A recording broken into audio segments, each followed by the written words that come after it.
А сега ќе завршам темата што пред 2 недели ја прекинавме на половина. Чудесното оздравување на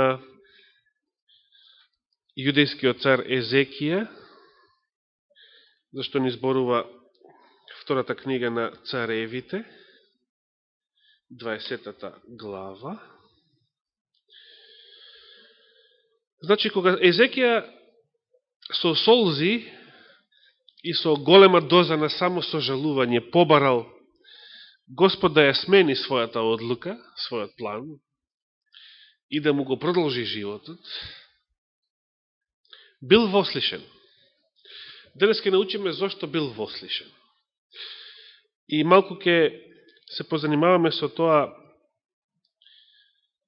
дали тоа значи дека и ние денес, кога искрено и со вера бараме Господ да интервенира, дури и ако е тоа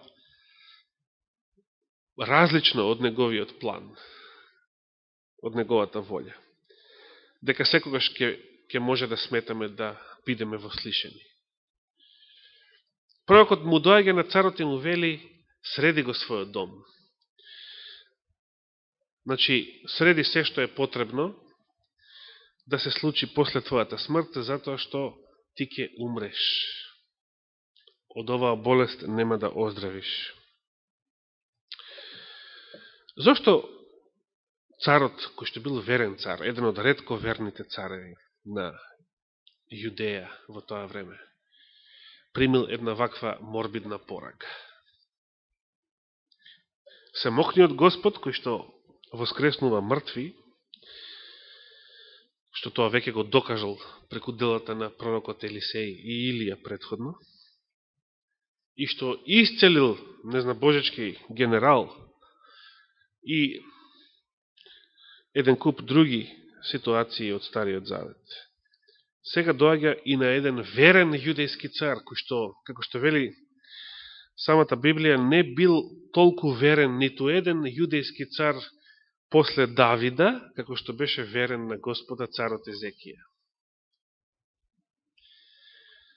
На еден верен цар му вели: ти нема да оздравиш од оваа болест. Оваа болест е смртоносна и ќе умреш.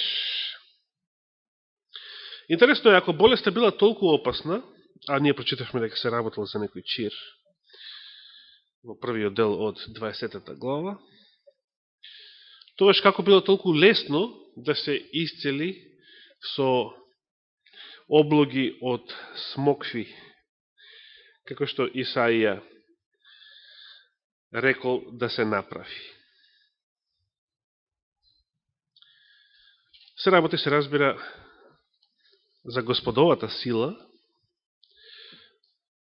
но се поставува прашање каква улога имаат смоквите во се тоа. А нека ова остане како прашање за размислување.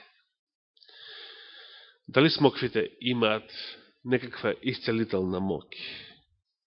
И зашто би биле добри смоквите кога се работи за болест, конкретно за чир? Би било интересно да истражиме дали тоа има некаква врска денес. Дали денес би лекувале таква болест со смокви, како што Исаија направил или постапил со царот Езекија. Но ние ќе продолжиме понатаму. Значи, застанавме во некаде 10 и 11 стих од 20 глава, кога царот побарал знак, што изгледа многу невообичаено. Исаија уште не бил излезен од дворот на палатата. Господ го праќа назад со порака: ги видов твоите солзи, ги слушнав твоите зборови, твојата молба и решив да те оздравам, да додадам дури 15 години на твојот живот. Зарем ова не е доволно?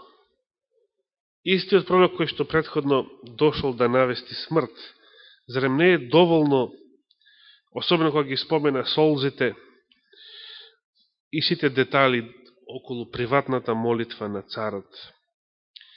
Зарем тоа не е доволно? Зошто царот згоре на тоа бара знак?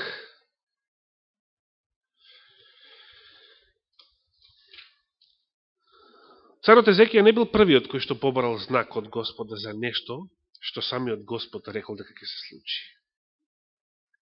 Се сеќавате, ако завртиме во целиот овој настан, исто така опишен, рековме и во втората книга на Дневникот, но опишане и во книгата на пророкот Исаија 38 глава, иако тук не се дадени сите детали во тие книги. Но интересно е што ако завртите во Исаија 7 глава, многу позната глава од Исаија, која што зборува за доаѓањето на Спасителот, кој што ќе биде зачнат во утроба на девица. Во таа глава, тоа пророќство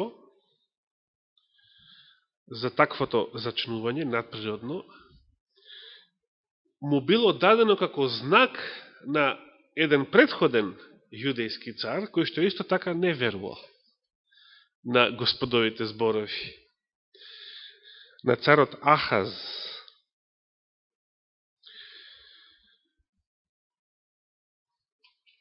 Езекија побрал знак. Може би ова било некоја пракса, некоја традиција во тоа време. Не знам денес дали можеме да најдеме нешто слично во нашето поднебие. Не имаме традиција на фарбани јајца, имаме... Што други имаме традиција тука? Може би било традиција во тоа време да се бара знак од Господа. Евреите бараат знак, ке рече апостол Павле многу векови подоцна, а грците бараат што? Грците бараат мудрост, вели. Со други зборови, памет, продавање, филозофирање, млатење празна слама. Но, за нас христијаните, вели апостол Павле, Исус Христос е од Господа и премудрост, и сила, значи било каков можен знак, и спасение, и се. Ништо друго не ни е потребно. Ако тој владее и управува со нашиот живот.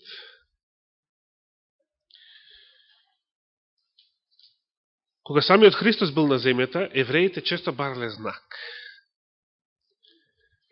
Каков знак ќе покажеш, вели? Или кој е знакот, кој ти дал ваква сила, власт, кој е знакот? Имаш ли некој знак од Господа? Тоа било некоја вообичаена пракса во еврејското општество, во еврејскиот менталитет. Како да се Господовите чуда играчка на лотарија или некој автомат кај што кога ќе фрлите паричка и ќе се случи чудо, како да е тоа нешто толку вообичаено, толку често се случувало, што едноставно побарате некој знак, побарате да се случи некој чудо, за да тој некој што доаѓа во Господово име, ги докаже своите квалификации. Тоа чудото, тоа знакот, било некој вид полномошно.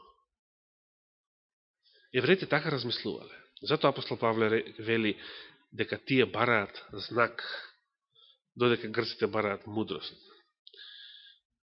Грците би сакале да видат, да сте пошли, например, во стариот век и да ги посетите тогашните атињани, кој што апостол Павле ги посетил, тие би сакале да ви го измерат паметот, колку сте вие начитани, колку сте образовани, колку знаете, умеете ли да филозофирате.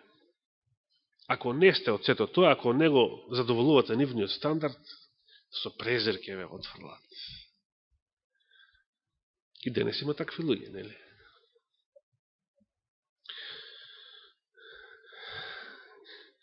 Интересно е, неодамна примев едно писмо од една сестра во врска со незиниот син. Куцата бара помош затоа што тој се смета себе си за толку паметен, толку начитан, толку образован, ги проучил сите филозофии, сите религии и сите други ги вика со се мене самата не смета за глупи овци. И не сака да комуницира со никого. Испод чест му е да комуницира со било кого. Интересно е што дори напиша дека кога му било предложено од нејзина страна да стапи во контакт со некој проповедник, со некој теолог, нив пак не ги сакам затоа што тие намерно манипулираат со верниците и така натаму. И затоа што никога не комуницира. И не сака да комуницира. Сериозен проблем. Евреите исто така се пумпале со ваква гордост, но не толку врз база на знаење, туку тие се фалеле со господовите знаци. Тие се фалеле со чудата. Тие се фалеле со својата историја. Било често вообичаена пракса да се бара знак. И Езекија бара знак од самиот Господ, како и другите, мнозина други после него. Господ да докаже со знак дека е тоа така, како што тој рекол, дека ќе биде. Интересно е што Господ тоа го прави, му удоволува на Езекија и му дава знак. Кој беше знакот, се сеќаваме? Езекија бил толку нескромен, што не барал на предложениот избор сенката од часовникот да отиде 10 степени напред. Значи, одеднаш да стане 10 часа подоцна, да речеме. Како сега да речеме, одеднаш да се раздени, недела наутро. Да ја прескокнеме целата престојна ноќ. Не, Езекија не го правил тоа. Рекол, такво нешто е лесно, рекол. Колку е тоа лесно, да ја прашаме НАСА и сите астрономи во светот, дали тоа можат да го направат? Дали е тоа лесно? Се разбира, тоа е невозможно за луѓето, но Езекија се однесол како да е тоа лесно, па побарал поголемото чудо го побарал, што е интересно, како знак. Да се врати сенката 10 степени назад. Со други зборови, не недела сабајле, туку сега одеднаш, да што? Да биде повторно она сабота наутро на нашето утренско богослужение. Такво враќање на времето побарал Езекија. И што се случило? 11 стих вели, повика пророкот Исаија кон Господ и тој ја врати сенката назад 10 степени според Ахазовите степени, значи часовникот на предходниот цар Ахаз, по кој што се спушташе сонцето. 10 степени назад се вратил денот. Што мисле, дали тоа останало незабележено во светот? Тогашната наука, тогашната астрономија, која што била најразвиена каде? Во кое место? Во Вавилон. Вавилон бил центар на астрономијата и се разбира на астрологијата. Вавилонските мудреци, ждреци, свештеници, астрономи биле најголемите стручњаци од оваа област. Ако нешто се случало на небесниот свод, некој астрономски феномен, особено нешто вака невообичаено и ненормално, тоа сигурно ќе било забележано. Што ни кажува понатаму библискиот текст? Дали навистина и било забележено?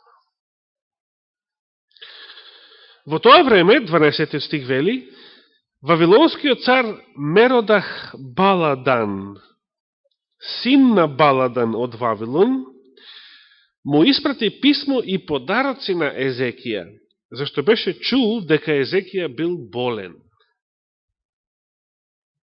И сега внимавајте како библискиот текст не ни кажува многу што се случило. Едноставно, од овие зборови ќе сватиме дека Вавилонскиот цар испратил подароци и писмо на Езекија, затоа што овој бил болен, и сега би предпоставиле дека во писмото стоело некој вид посакување царот да оздрави,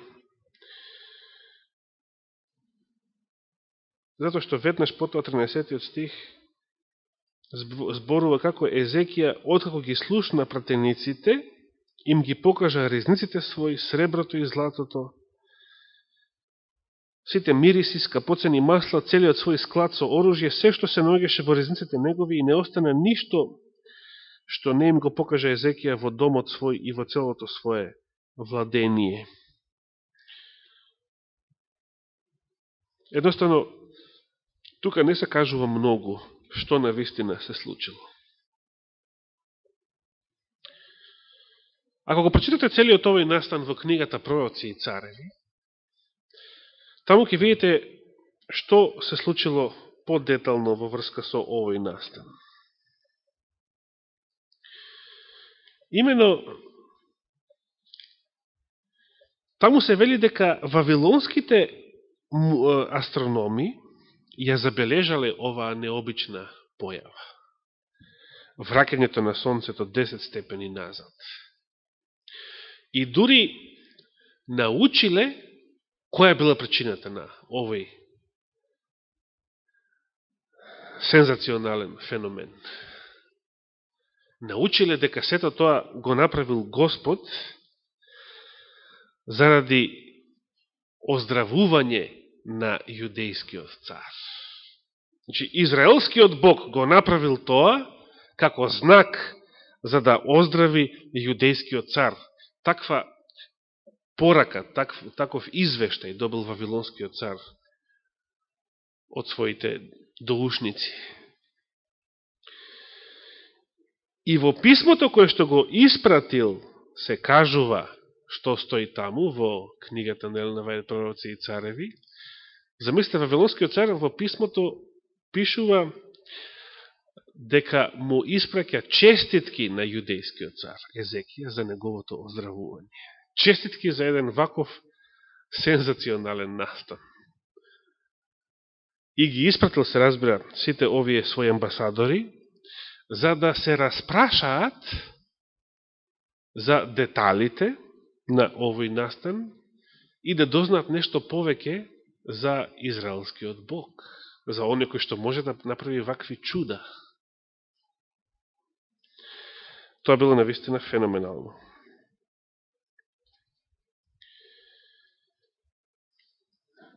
Меѓутоа, Езекија не постапил мудро.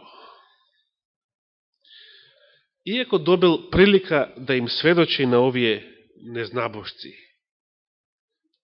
кои што биле многу учени луѓе, се разбира, за тоа време, сепак, наместо да го прослави Господа и наместо да ја искористи приликата за која што ни е кажано дека во колку го направил тоа, замислите, целото Вавилонско царство, целиот халдејски народ ќе се обрател и ќе го напуштил паганството. И сите ќе почнале да му служат на израелскиот Бог. Каква славна прилика пропуштил јудејскиот цар за да се обрати цел еден незнабожечки народ. Се уште не бил водечки народ, водечка сила во тоа време Вавилон, но допрва ќе станел. И Господ имал желба и намера на овој начин да ги привлече тие незнабожци кон себе, да ги направи свој народ, да ги соедини со својот народ Израел. Но царот Езекија ја пропуштил оваа златна прилика. Наместо вавилонците да станат едно со Израел, да се соединат, тие станале непријатели на Израел, освојувачи и поробувачи на Божиот народ. А зошто тоа се случило? Затоа што Езекија, наместо да им зборува за силата, моќта и славата на живиот Бог, единствениот вистински Бог, Творец, тој на вавилонските пратеници им ги покажал сите своји ризници, сребро, злато, скапоцени масла, целиот склад со оружје. Елена Вајд дури забележува, ова било толку неразумно, значи не би го направил ниту еден незнабожец политичар, државник, да ги открива сите своји тајни, односно сите своји ресурси на пратеници на некоја друго царство, некоја друга држава.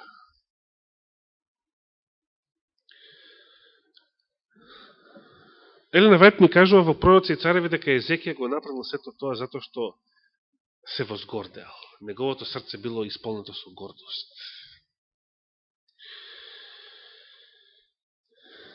Затоа не го прославил Господа, туку сакал да се пофали себе си и со своето богатство да ги импресионира вавилонските амбасадори. Во втората книга на Дневникот, или Летописи, 32 глава, како едно резиме за сето она што Езекија го направил, ни се кажува во 31 стих: само кај пратениците на вавилонските цареви што беа испратени до него да прашаат за едно чудо што се случило на земјата, Господ го остави за да го испита и да открие се што му беше во срцето. Видите што ни кажува Дневникот на ова место, што во втора книга за царевите го немаме. Господ го оздравил Езекија со една цел. Тој знал што Езекија ќе направи. Тој знал дека Езекија ќе побара чудо. Тоа било веројатно еврејска пракса, традиција, обичај.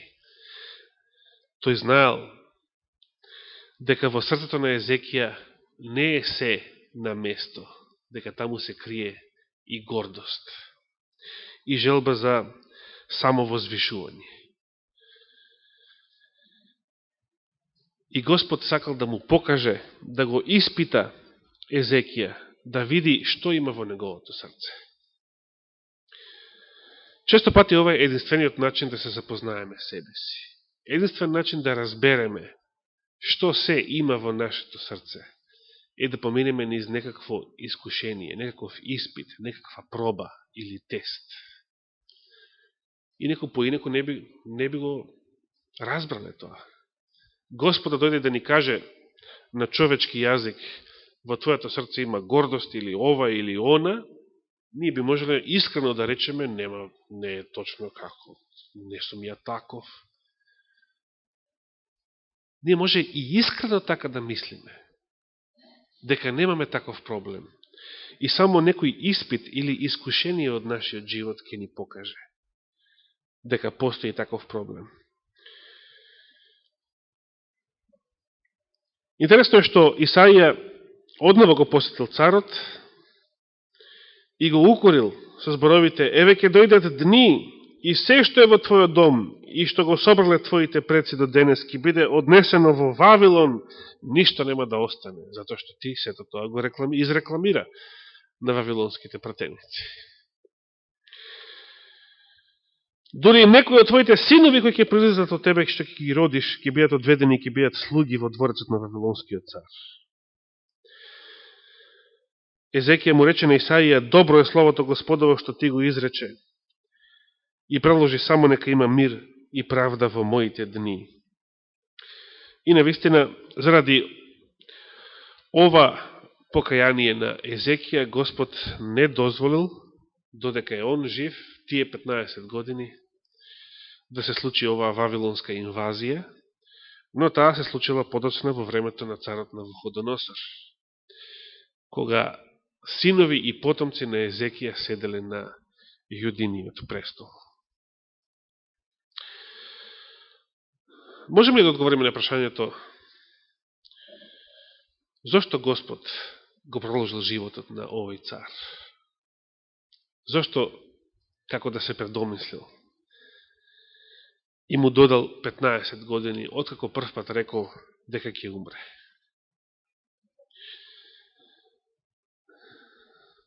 Мојот впечаток е од целата оваа повест, запишена во Библијата, дека Господ, кој што однапред знае што има во срцето на царот и во срцето на секој еден од нас, сакал на овој начин да го испита својот слуга и да му покаже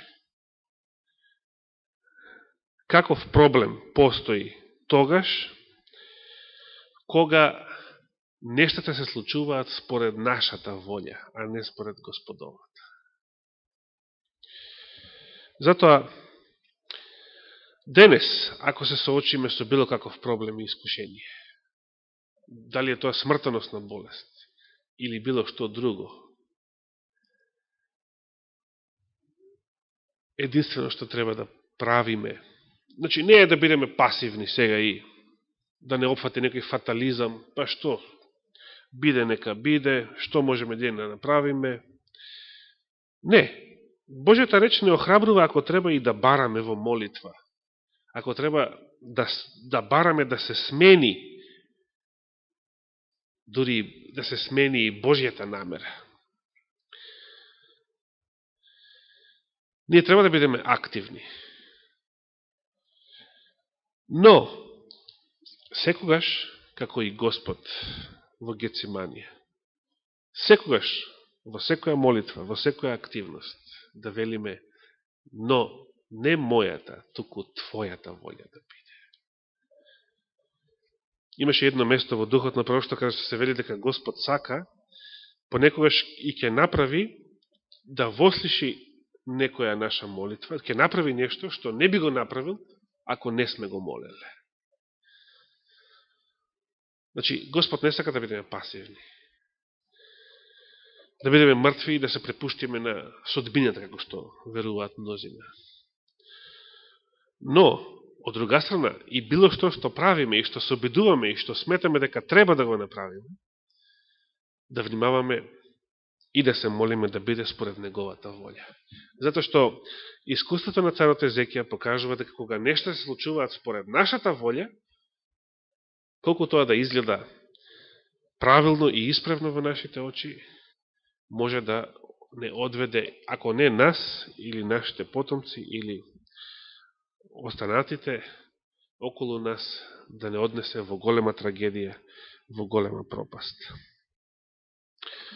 Има многу прекрасни мисли во соодветната глава од книгата Пророци и цареви во врска со овој случај на царот Езекија, па сите што ја имате веќе таа книга, ви препорачувам да ја прочитате. Ке има што да се нахраните од благослов од нејзините страници. Нека му е фала и слава на Господа.